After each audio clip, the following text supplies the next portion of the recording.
Good afternoon. Thanks for joining us across the fence. I'm Fran Stoddard. Summer brings with it a host of outdoor activities. Many involve the water, including swimming, fishing, and boating.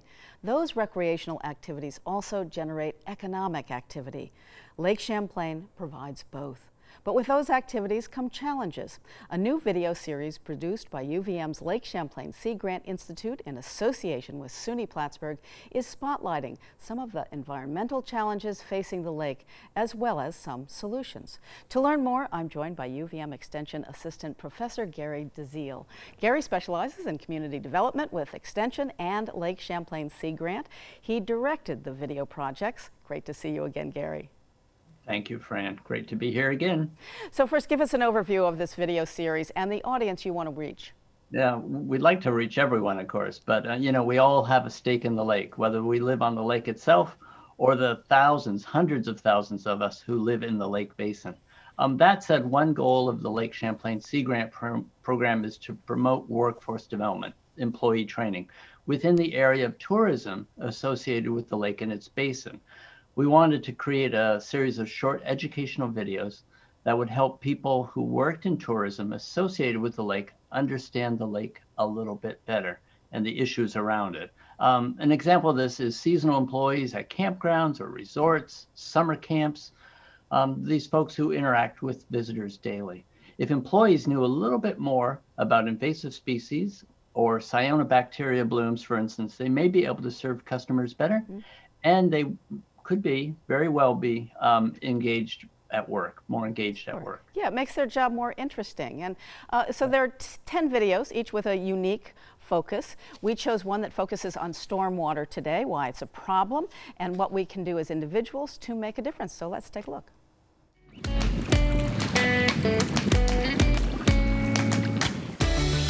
Lake Champlain is an extraordinary natural resource nestled between New York, Vermont, and Quebec. But the lake and its tributaries are being negatively affected by human activities on the land. Lake Champlain Sea Grant works to develop and share science-based information to improve the environment and economy of the Lake Champlain Basin.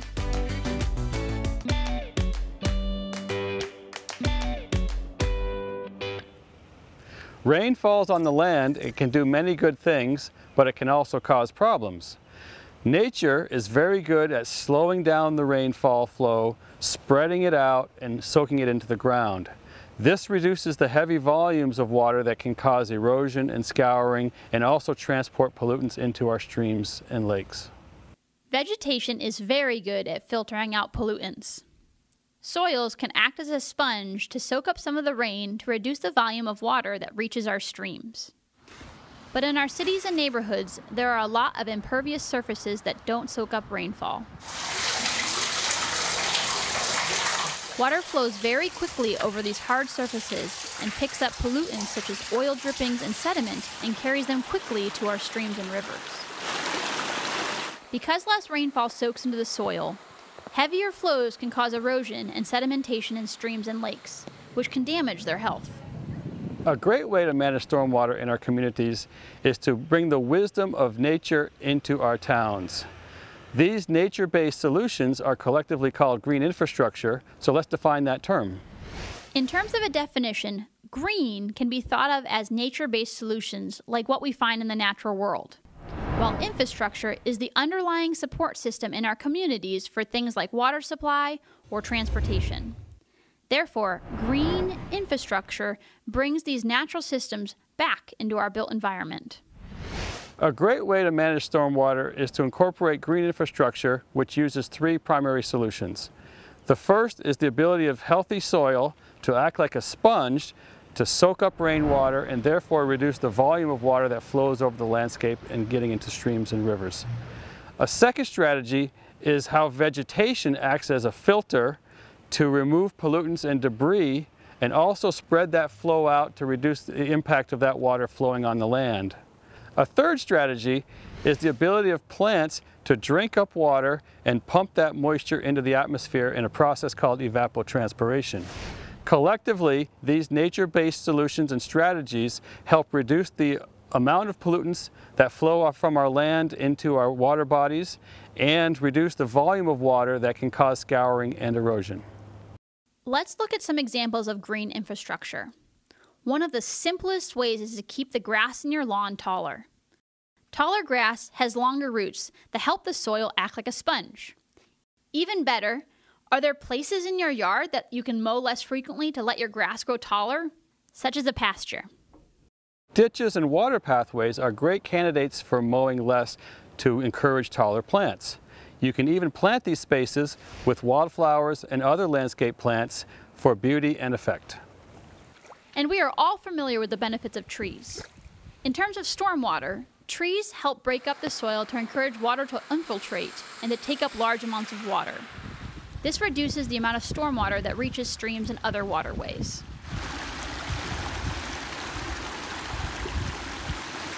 Other very helpful types of green infrastructure are rain gardens and bioretention systems. These are depressions that temporarily hold stormwater and release it slowly. This allows water to soak into the ground without running off. They are often planted with native vegetation and can look beautiful. Let's not forget our natural green infrastructure, forests, wetlands, and floodplains. Each of these is a workhorse for water quality, slowing the rainfall flow, spreading it out, soaking it in, and filtering pollutants. Besides reducing the impact of stormwater, green infrastructure also has many additional benefits for us. They are beautiful elements in our neighborhoods and cities. They provide ecosystem services such as food for pollinators, habitat for birds and wildlife, and trees can provide shading, cooling, and improved air quality. Lake Champlain is a natural treasure. We all have a part to play in protecting it and the waters that drain to it, now and into the future, including understanding and supporting the use of green stormwater infrastructure at our homes and in our neighborhoods and communities. This video was produced by Lake Champlain Sea Grant, a partnership among the University of Vermont, SUNY Plattsburgh, and the National Oceanic and Atmospheric Administration. To learn more about Lake Champlain Sea Grant and to see other videos in this series, please visit our website.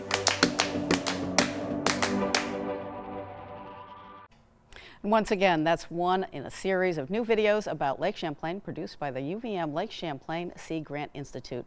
Gary DeZiel directed the project. So Gary, what are some of the topics in the other videos? That one was very complete. Well, we created a total of 10 videos, all professionally filmed and edited by our very patient and skilled across the fence colleague, Marco Ayala. Topics include raising the lake-friendly lawn mowing techniques, raising the blade, to 3 inches, cyanobacteria blooms, invasive species. And one thing is, did you know that Lake Champlain is one of the top bass fishing lakes in the country? And my Sea Grant colleague and fisheries expert, Mark Malkoff of SUNY Plattsburgh, talks about studies that looked at the impact of bass tournaments, which brings millions of dollars into the Plattsburgh economy every year, how that impacts the lake's bass population. That's an example of one. That's fantastic. I just saw a bass this big. He was protecting his nest.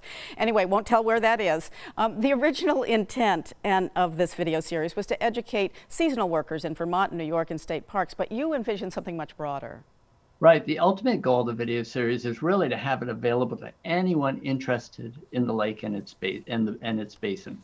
Although the videos were first conceived as an educational series for the hundreds of seasonal employees working for New York and Vermont state parks found within the watershed, these educational videos are appropriate for anyone in the tourism industry sector. For instance, New York DEC is responsible for campgrounds and other activities with Adirondack Park, where the Saranac and Au Sable and Boquete rivers drain from and into the lake. So their employees are, are an important group to share this with.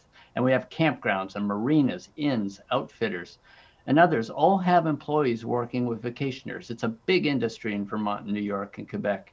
And the more little bits of information that employees know, the more likely they can impart this information to interested customers. Sure, and it's a huge area. 2 states and 1 province is an unusually large watershed.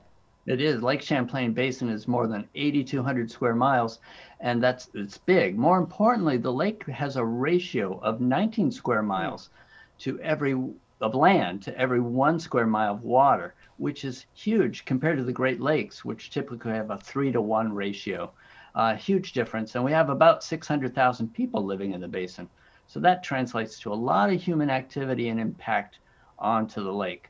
It's important for people to know that because they can better understand those issues of concern and what you do on the lake, in the basin, whether you live in Saranac Lake or Bolton Center, Quebec, or Wallingford, it does affect Lake Champlain. Absolutely. And quickly, what other things are you and your colleagues in the Sea Grant doing? Oh, our mission is to develop and share science-based knowledge to benefit the environment and economies of the Lake Champlain Basin. So working with a lot of different constituents, we're looking at research and outreach on things like clean boating, sustainable fisheries, flood resiliency planning, lake stewardship, and green stormwater infrastructure, which we just saw. Terrific. And here's the website for the new video series from the Lake Champlain Sea Grant Institute. It is go.uvm.edu/lakevideos. Gary DeZiel, thank you so much for this series and for joining us today. Thank you so much, Fran. Appreciate it. And thank you for joining us across the fence. I'm Fran Stoddard. Stay well.